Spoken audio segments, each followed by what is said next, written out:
What's up, guys? Free Nachos here, back again with another Clair Obscur Expedition 33 boss guide video. This time we are taking on the big snake in the sky, the Serpenphare boss. And if you'd like to skip straight to the boss fight, go ahead and go to 1:30 on the video. But if not, I'm going to show you my current build.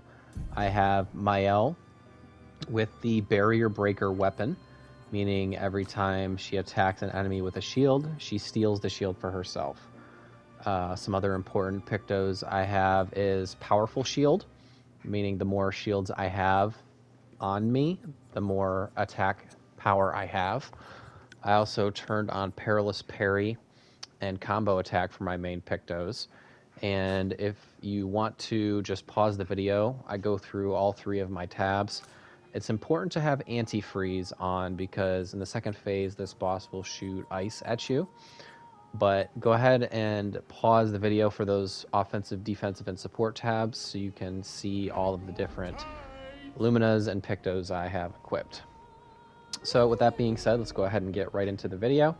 And here we are. Obviously, we have to have the flying ability. We're not able to fight this boss without the flying ability by SPA. And I have Verso, Lune, and Maelle are my three squad mates. I start out really bad, but I think I get shot a couple times. I start out pretty sloppy, but the beauty of having a really powerful Maelle build with this shield steal is you can basically be sloppy in this fight and still destroy. Going in though, you're going to want to understand that this enemy sucks up your AP. So any attack that takes more than like 1 or 2 AP, you're probably not going to be able to get it off unless you're really good at parrying and really good at dodging. You're probably not going to be able to get your 7, 8, 9 AP, big attacks.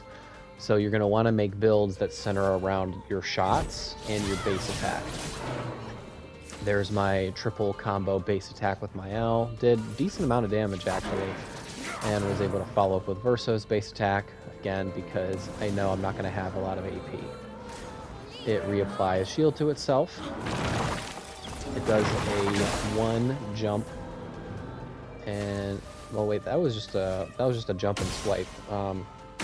In the second phase, it will do more swipes. That one is actually pretty easy to dodge. You just want to make sure you don't dodge too soon on the first swipe.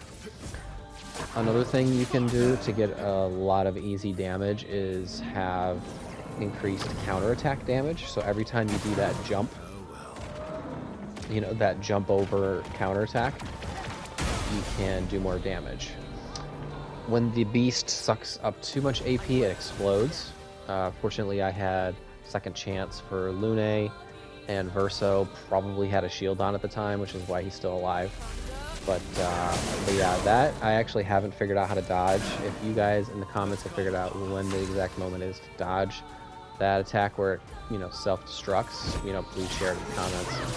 But here I am continuing building up my base attack, sucks up all the AP.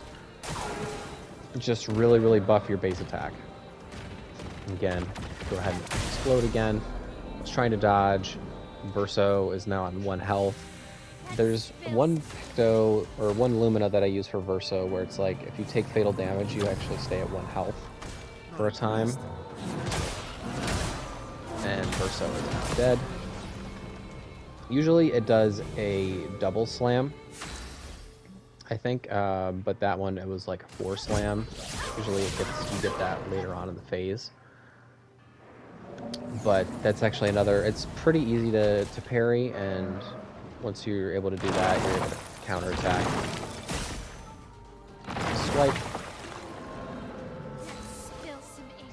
And now if you look at Maelle, every time the beast gets shields on itself, I just use my range attack, my shoot attack.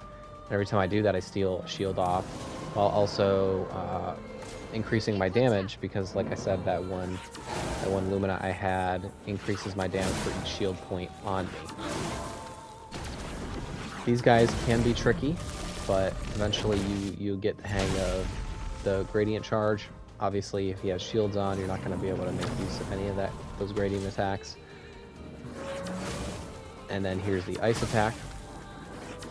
I had antifreeze on all 3 of my party members, and so you still can get hit with, I think, the damage of the blast, but you don't get frozen, which is good. And here I go, just attacking away some of those shields. I didn't have enough AP, so I wasn't able to do any damage on the life bar yet. But here we go, back into the range attacks. Listen for the audio cue on those range shots, and then be prepared for your gradient strike. There are certain Luminas in the game that charge your gradient attacks when you execute like criticals and things like gradient attacks and things like that. So if you really want to utilize your gradient attacks, definitely make sure you have stuff on that buffs that, you know, when you get criticals or when you do gradient charges. And yeah, we just wear them down. Wear them down. Honestly, if you want to do this with Maelle, 100% with Maelle, you probably could. Because this build is pretty much unkillable, because you constantly have shields. And whenever it regenerates shields, you just steal the shields off. It's going to take longer, but as you can see, I wasn't in any rush to revive Verso, because I was pretty sure I had it in the bag just with the crew that I had. But I think Maelle, if you have the phase 3 of her gradient attack, it revives all party members and applies 10 burn, I think, to the target. So I think I was saving this level 3 gradient attack in the case that Lune was to die, and then I could revive both her and Verso in one fell swoop. Here we go, smash attack. 1, 2, 3, 4. Lune is now dead. Shields, and I think, is this where I use my gradient attack? Dodge, get my counter. Dodge again. This is where I back out and use my Phoenix Flame, which immediately revives Lune and Verso. While also applying 10 burn to the beast, even though it has shields up. So if you do have that, definitely keep it in your back pocket. It's a really good ability to have. Like I said, you could literally do this fight with just Maelle, but it's helpful to have the other party members to do some damage once you take down the shields. There we did Gustav's Homage, did like 600k damage, and it's putting up one last fight. It does this little silencing attack, so you can't use your skills, which it's fine because you can never use your skills anyway. And this is the cutscene, like you can dodge during this cutscene, so you're gonna want to make sure you dodge it properly. It's similar to the Axon fight with the lady who charms you, the huge siren lady. It's similar to when the camera backs out and they shoot stuff at you from afar. Now that we have all 3 of our squad members back, we can really kind of take down those shields, other than, you know, just with Maelle. One Lumina that's really good is the Stay Marked, the Rewarding Mark, and Marking Shots. So if you can use Marking Shots and Rewarding Mark, you get more AP during the turn, so you can shoot more to get more shields down. Obviously, Maelle is the ultimate shield breaker anyways. Maelle also has the shield breaker ability, and I would keep breaking rules on here, just in case you have extra AP, but again, like a lot of the time, you're not going to have enough AP to do your high-level skills.